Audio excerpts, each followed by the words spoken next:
This is Weather or Not.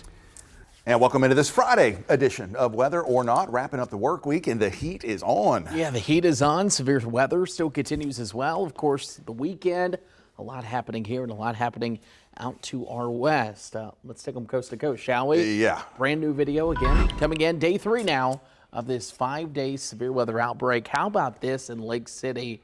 This family was showcasing our sister station, what saved them in this storm. How amazing is that? You can see how simple, how small that little storm shelter is, but imagine walking out of that storm shelter and seeing a truck on top of it.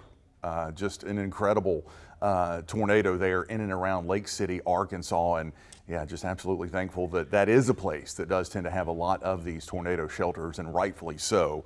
Because of the magnitude of the tornadoes they can often get. Yeah, and you'll notice as we continue to look around Lake City, Arkansas, preliminary survey reports an EF3. They actually had to stop their survey about halfway through, but the extensive damage, like Jamie said, you come out of there and this is what you see. The community you used to be accustomed to now looking completely different, and of course search and rescue efforts and even just the recovery process was halted yesterday by all the severe weather. They had another severe storm that rolled through there in the afternoon. Yeah, and the videos just continue to be amazing coming out of that Lake City, Arkansas area. Of course, this is just really one of the areas that was hit. You had the big Selmer, Tennessee tornado, and many of these areas, especially the Arkansas section of that hard hit area, going to be hit again as we head into this evening.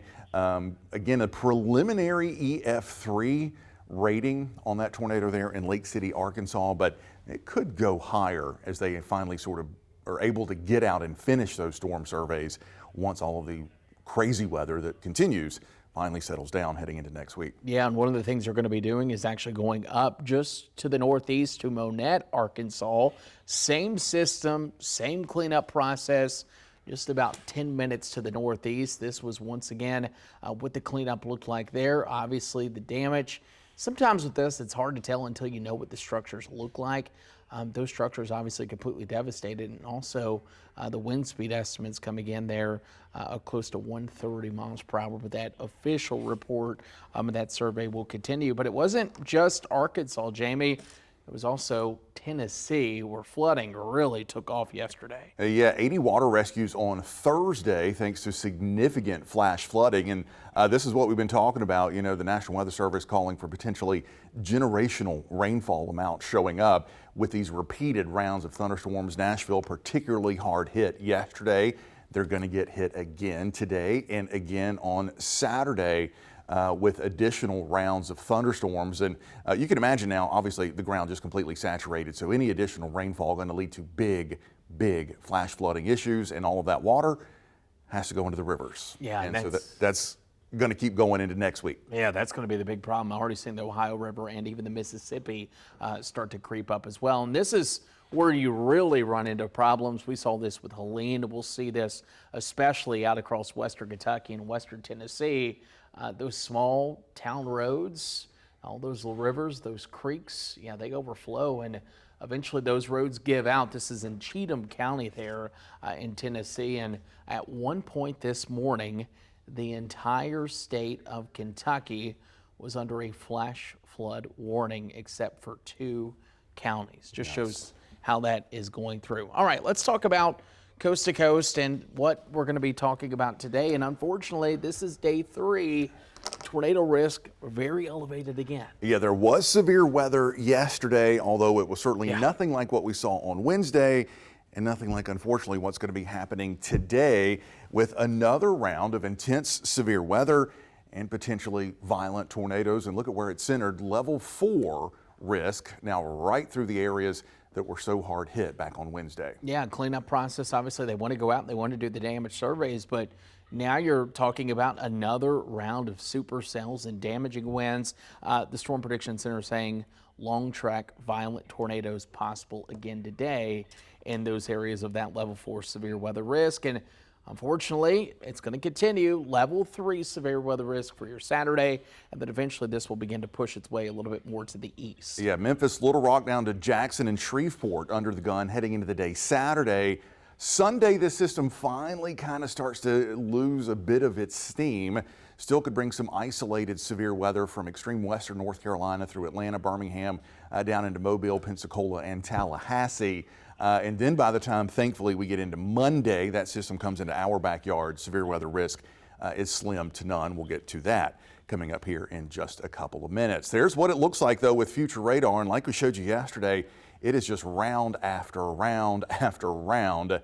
Notice that extremely heavy rain from Ohio into western and southern sections of Indiana, western Kentucky overnight tonight down into Memphis and Little Rock getting hard hit. And then here comes the next round late tonight into early Saturday morning. Many of the same places getting hit.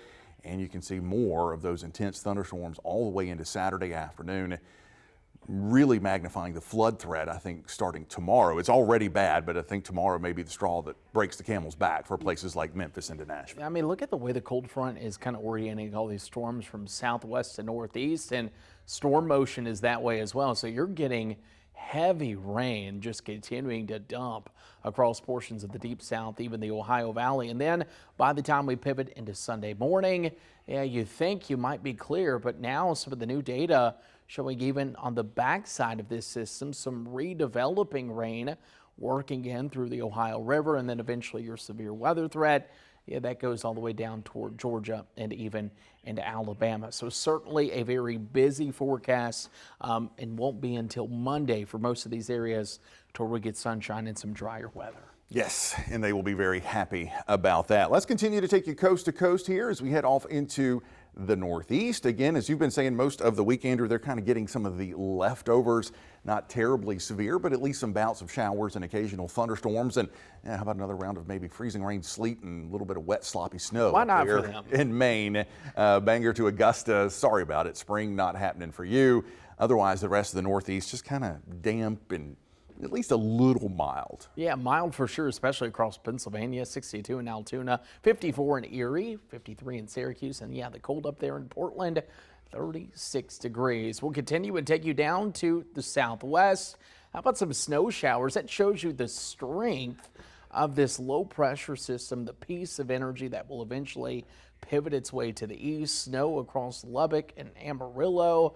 Snow showers going to continue there while severe weather pushes its way to the east. And yeah, temperatures, check out this gradient as we look for the forecast there on Before we Saturday. do that, you know some of those snowflakes there in Lubbock, Oh, and Amarillo, and Roswell heavy. are going to be like the size of baseballs. Yes. You're going to hear them hitting the ground. Another thing, just south of Tucumcari, my favorite town in the entire country. It's not even on the map.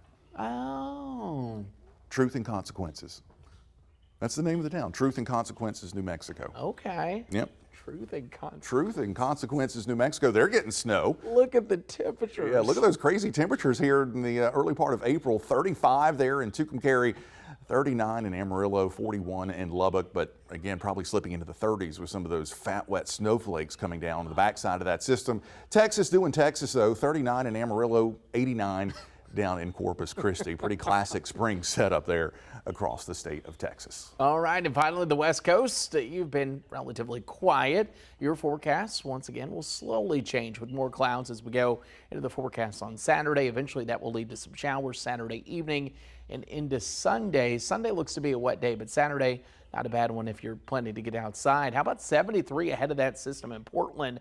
They'll take that. 68 in Seattle, still dealing with the 60s and 50s in some of the higher elevations, but for this time of year, West Coast is loving that for Yeah, it is. Even Palm Springs, Yeah. only 85. 85. Yeah, they'll be up to 417 in a couple of weeks. I was so going to they'll say, take give it a couple of weeks Yeah. or even just 1 month, and we will be set here.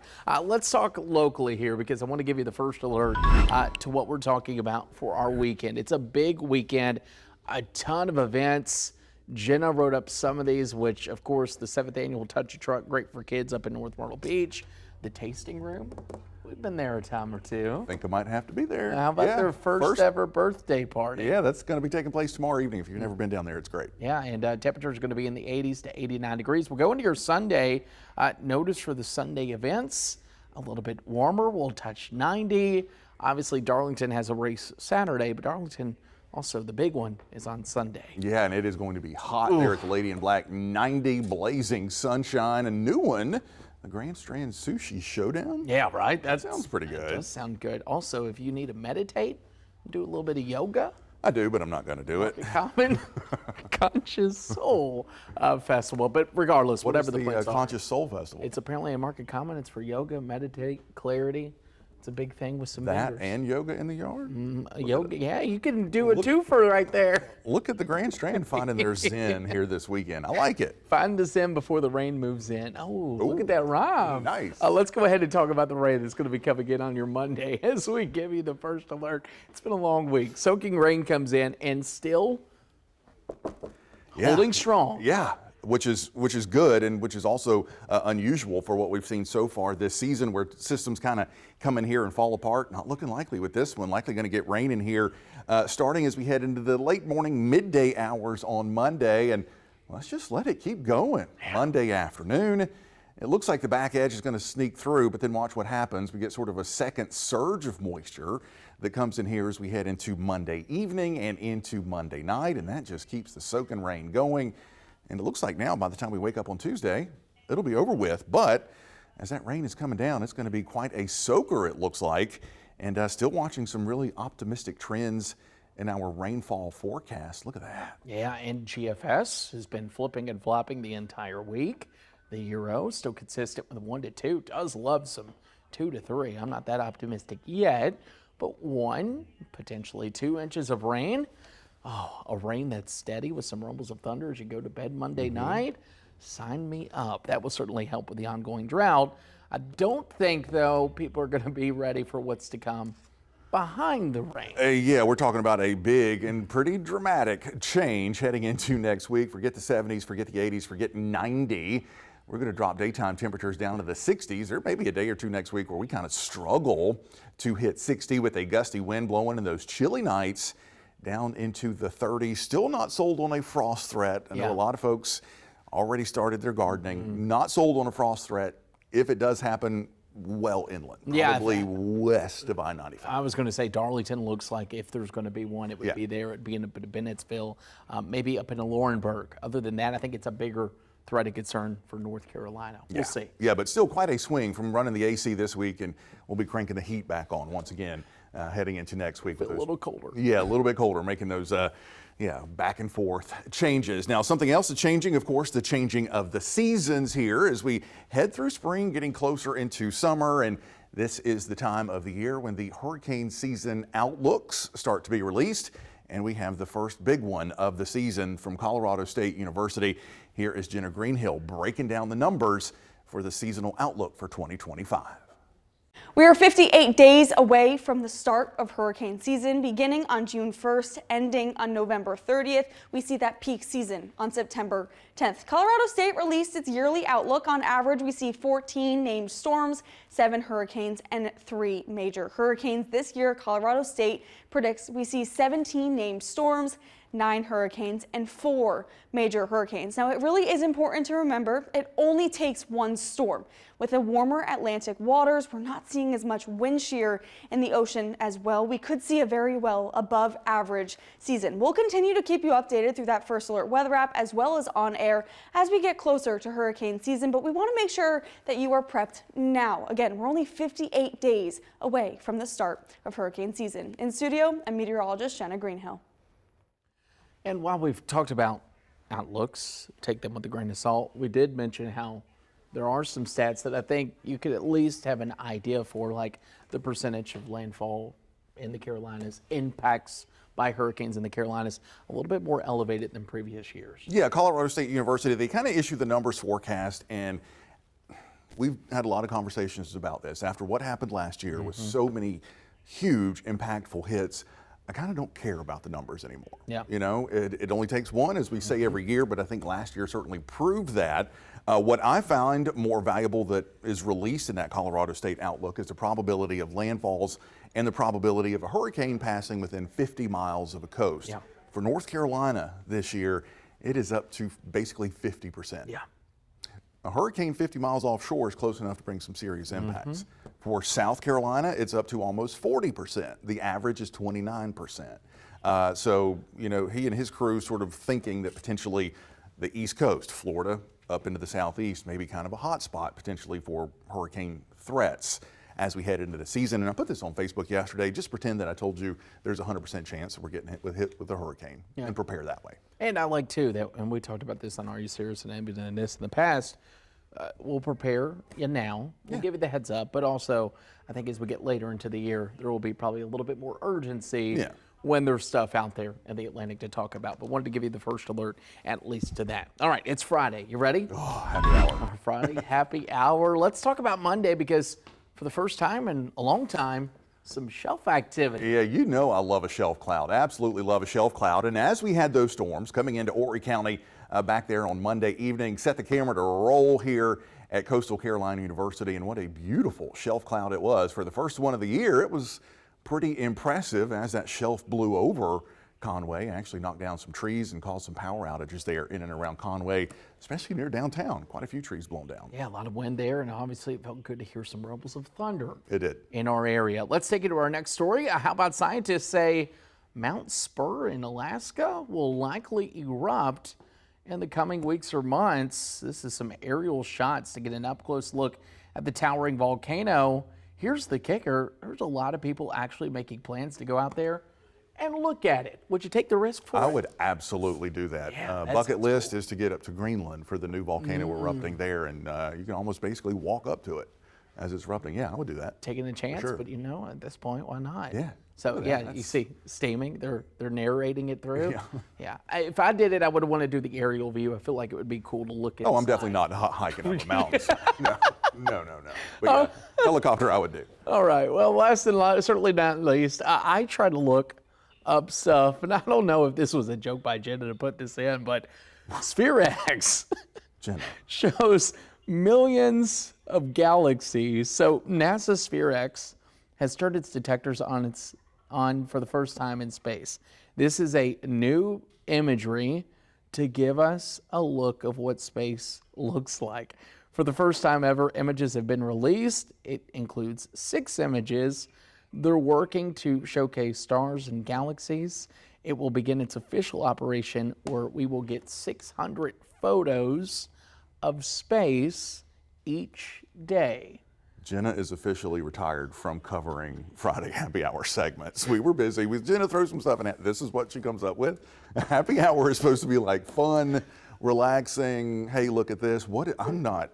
I try to pull up like a description on everything, and there were some words. I don't even know. I don't know anything that you said. I totally zoned out. Well, and I only know it because it was a script for me. So I don't do much space. Nah, space doesn't do It's it for me. cool, but Yeah, those all look like the same pictures Yeah, to me. so but if- like a different filter. So appreciate it, Jenna. like Way to ruin Happy Hour. you're swiping over to make your chin look good or make your eyes glisten. That's what that Yeah. looks like to me. Oh, man. Well, that's a good way to end it. Friday Happy Hour, of course. Enjoy your weekend. And if you have a better happy hour story, please let us know because that might be the worst. Yeah, we'll try to end on a high note next week. Sorry to disappoint you today. That's going to do it for us here on Whether or Not. We'll see you next week. Take care.